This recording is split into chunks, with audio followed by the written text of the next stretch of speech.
Pakistan Tehreek-e-Insaf PTI के vice chairman Shah Mahmood Qureshi का कहना है कि हमने मज़ाकरात से कभी इनकार नहीं किया।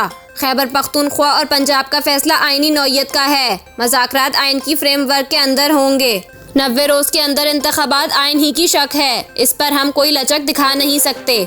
मुल्तान में मीडिया से गुफ्तगू करते हुए शाह महमूद कुरैशी का कहना था कि हम सियासी लोग हैं, सियासी लोग गुफ्तो शनीद करते हैं, सियासी जमात कभी मज़ाकरात से कतराती नहीं।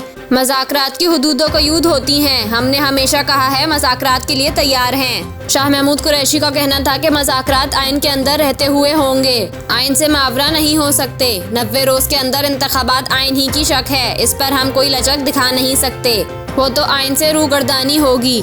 बलूचिस्तान, सिंध और कौमी असम्बली के मामले पर बैठकर गुफ्तगू कर सकते हैं कि इनको कब तहलील किया जाए। एक दिन इलेक्शन हो जाए, इस पर गुफ्तगू हो सकती है। सिराजुल हक भी यही चाहते हैं कि मुल्क जिस कैफियत से दो चार है, इससे निकलने के लिए गुफ्तगू शनीद होनी चाहिए।